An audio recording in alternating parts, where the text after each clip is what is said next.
इस वीडियो में आज हम लोग सीखेंगे घर के लिए या कोई प्रीमाइसेस के लिए एयर कंडीशनर का रिक्वायरमेंट या इन अदर वर्ड्स कितने टनेज का एयर कंडीशनर चाहिए होता है। और अगर आप टेक्निकल हो भी नहीं, उसके लिए कोई टेंशन लेने की चीज़ नहीं है। इन दिस वीडियो हम लोग प्रैक्टिकली कैसे कैलकुलेट करते हैं एयर कंडीशनर का टनेज और क्या क्या पैरामीटर्स रहता है, ये सब सीखेंगे। So I urge you to stay tuned with this video, and if you like seeing this type of video, consider the subscription and press the bell icon, also the all button on that. Hey guys, I am Vicky, welcomes you on Vicky Engineering। इस video में हम calculate करेंगे अपने premises के लिए कितने tonnage का air conditioner चाहिए।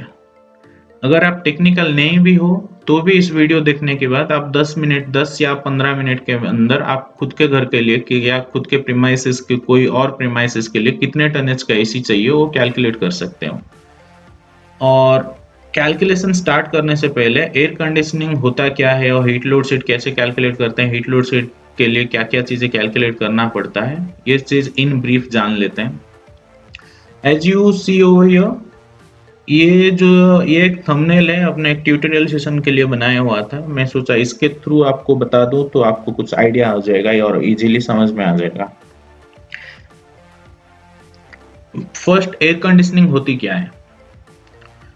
हीट, कोई भी एक मशीन चल रहा है या बाहर का टेम्परेचर गर्म है या जो भी meaning bye with any mean, घर के अंदर जो हीट डिसिपेट हो रहा है, यानी हीट घर के अंदर जितना हीट आ रहा है उसको काउंटर करने के लिए हम कुछ ठंडा हवा वही अपने घर के अंदर दे रहे हैं ताकि वो ठंडा बना रहा है। तो इस प्रोसेस को बोलते हैं एयर कंडीशनिंग। और हीट बेसिकली टू फॉर्म पे रिलीज होता है या डिसिपेट होता है। One is sensible heat and the other is the latent heat. तो हम यहाँ पे सेंसिबल हीट क्या है, लैटेंट हीट क्या है कैलकुलेट करेंगे। और ये रिटर्न एयर कैलकुलेशन, अगर आपके घर पे नॉर्मली चिलर होता नहीं है, आजकल तो ऑफिस में भी चिलर बहुत कम होता है, चिलर सिस्टम, जो केस में चिलर सिस्टम या डक्टेबल सिस्टम है उस केस पे आपका रिटर्न एयर जरूरत पड़ता है। रिटर्न एयर क्या वॉल्यूम की रिटर्न एयर है वहाँ पे या रिक्वायरमेंट है, उसकी जरूरत पड़ती है। नॉर्मली वीआरएफ और स्प्लिट एयर कंडीशनर अपन जो दीवार पे लगाते हैं उसके लिए ये सब के लिए जरूरत नहीं पड़ता है। नेक्स्ट है fresh air calculation. Fresh air, अगर हम एसी चला, कसेट वाले एसी, आप कोई मॉल वगैरह या ऑफिस वगैरह में गए होगे तो देखोगे वहाँ पे सीलिंग पे, छत पे एसी टांगी हुई होती है। उस एसी के लिए फ्रेश एयर की रिक्वायरमेंट होती है। नॉर्मली अगर हम स्प्लिट वाले एसी लगाते हैं, जैसे ऑफिस में आप जाओगे तो कुछ जगह पे देखोगे, नहीं तो नॉर्मली घर पे हम स्प्लिट एसी लगाते हैं, उसके लिए आप इसकी भी जरूरत नहीं पड़ती है फ्रेश एयर की। बेसिकली हमें ये दो चीज कैलकुलेट करना होता है। तो चालू करते हैं। जैसे आप देख रहे हो यहाँ पे एरिया में एक अंदाजा के लिए एक फॉर एग्जांपल एक 100 स्क्वायर फीट डाल रहा हूं। ये स्क्वायर फीट है, ये स्क्वायर फीट है, 100 स्क्वायर फीट। और ये टोटल हाइट मैंने 10 फुट ली हुई है। अगर आपका जैसा है 9 है, 11 है, नॉर्मली 10 रहता है, इसलिए मैंने 10 फीट ली हुई है।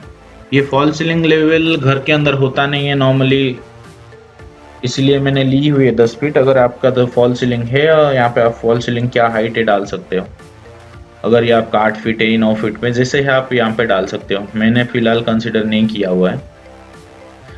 यहाँ पे अगर आपके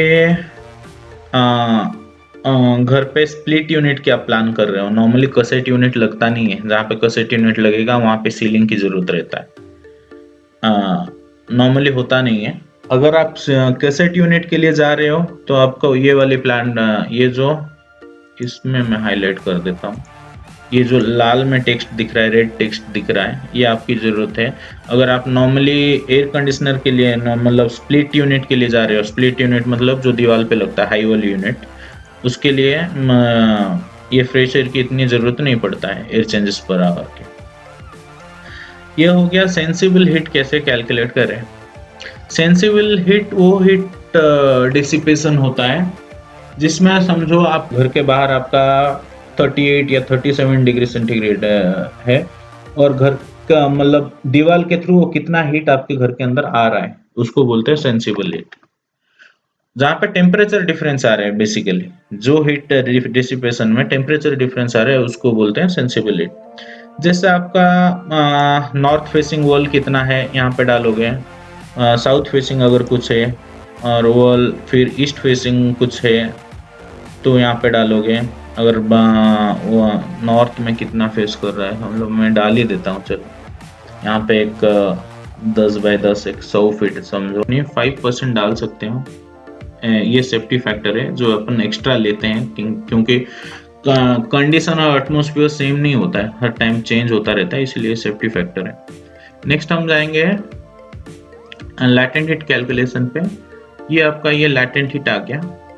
क्या लैटेंट हीट आपके इसमें है, आपको इसमें कुछ करने की जरूरत नहीं है, ऑटोमेटिकली ये कितना प्रेशर है यहाँ से ले लेगा, कितना आपका ये 80 मतलब ये आपका ग्रेन्स पर पाउंड क्या है ये यहाँ से ले लेगा। हाँ, वन मोर थिंग, ये जो येलो वाली चीज है ना इसको कुछ छेड़ना मत। अगर आप इंडियन सब कॉन्टिनेंट में है मोस्टली ये वाली जो पैरामीटर्स यहाँ पे डाली हुई है ये आपके लिए हो जाएगा, आप इसको कुछ छेड़ना मत। क्योंकि अगर इसमें अगर आपको इंजीनियरिंग प्रोफेशनल है, अगर इसके बारे में और या स्टूडेंट है या आपको इसके बारे में डिटेल नॉलेज चाहिए तो आप अपना ट्यूटोरियल वाले सीरीज फॉलो कीजिए, उसमें आपको डिटेल्स नॉलेज आ जाएगा। नेक्स्ट यहाँ पे हम +1 +2 +3 ये अपना टोटल हीट कितना है, या 1 टोटल हीट 2 एंड +3 ये अपना टोटल यहाँ पे आ रहा है 23803 और ये जो 23803 है ये BTU पर आवर है। BTU मीन्स हीट का, जैसे अपन कोई मार्केट में खरीदने जाते हैं या दुकान में चावल खरीदने जाते हैं केजी में मांगते हैं किलोग्राम में, वैसे हीट जो डिसिपेट होता है उसका unit normally British thermal unit BTU per hour इसमें कैलकुलेट की हुई है। और यहाँ पे हम जाएंगे कितने टनेज अपने लिए को चाहिए। ये जैसे देख रहे हो आप, ये J25 this is J25 23803 grand total heat divided by 12,000, basically 1 tonnage equals to 12,000 British thermal units. So यहाँ पे हमने डिवाइडेड बाय 12,000 की हुई है, तो यहाँ पे आपको मिल रहा है 2 टनेज। आपके घर के लिए आप 2 टन का AC चाहिए नॉर्मली। हाँ, आप एक चीज यहाँ पे बोलोगे भाई दुकान में जाते तो दुकान वाला हमें 100 फीट का रूम के लिए 1 टन बहुत काफी बोलता है। थंब रूल के लिए हम 1 टन वो 100 से 120 फीट का रूम जो रहता है उसको 1 to 1.2 टन लेते हैं। उसमें बहुत सारी चीजें इन डिटेल कैलकुलेट नहीं हुआ रहता है। जैसे घर के लिए है अपना टोटल, यहाँ पे अपना 2 टन आया ना, कुछ इक्विपमेंट जैसे अपन ये कैलकुलेट किया हुआ है, ये फ्रेश एयर है। ये जो कैलकुलेशन है ये कसेट यूनिट, जैसे अपना ऑफिस या मॉल वगैरह में आप लोग ने देखा होगा रूफ में टांगा हुआ रहता है, उसके लिए फ्रेश एयर की जरूरत होता है। हम जो घर पे लगाते हैं हाई वॉल यूनिट या स्प्लिट यूनिट बोलते हैं, उसके लिए इसकी जरूरत नहीं होता है क्योंकि ये एटमॉस्फेयर से ही हीट एयर चेंजेस ले लेता है। जब हम दीवार खोलते हैं या कुछ खोलते हैं, जैसे कुछ एयर इन होता है वहां पे वो यूनिट मेंटेन कर लेता है वो। यहाँ पे अगर अपन वो इसको हम, तो ये automatically comes down to 1.7 tonnage. And one more thing, ये जो वॉल नॉर्थ है, नॉर्थ ईस्ट है, ईस्ट है, साउथ ईस्ट है, डिपेंडिंग ऑन द डायरेक्शन ये आपका रिक्वायरमेंट चेंज होता है। क्योंकि यहाँ पे जो सनशाइन के लिए जो डायरेक्शन पे फेस करता है, कुछ डायरेक्शन में ये डिफरेंशिएट होता है, उसके लिए भी कुछ वेरिएशन आ सकता है। लाइक हम ईस्ट से वेस्ट तक, अगर वेस्ट में रहेगा, वेस्ट फेसिंग अगर वॉल रहेगा तो थोड़ा ज़्यादा हो सकता है, वेस्ट फेसिंग अगर ग्लास रहेगा और थोड़ा ज़्यादा हो सकता है ऐसे। तो फाइनली हम यहाँ पे 1.7 टन इसका रिक्वायरमेंट हमें मिल चुका है। सो आई थिंक आपको वीडियो अच्छा लगा होगा। और इसमें से बहुत सारी चीज़ें कैसे कैलकुलेट करते हैं कैसे नहीं, इसके बारे में आपको बहुत सारा आइडिया आ गया होगा। अगर इसमें कुछ आपको डाउट्स थे तो आप कमेंट सेक्शन में लिख के बताइए, so that I can revert you back. And इस वीडियो अगर देखने में आपको अच्छा लगता है तो वीडियो को लाइक कीजिए, अगर नहीं लगा तो डिसलाइक कीजिए, सो दैट इसमें से कुछ चीज़ें मेरे को भी सीखने के लिए मिलेगा ताकि मैं इम्प्लीमेंट कर सकूँ नेक्स्ट वीडियो में। For now signing off, bye bye.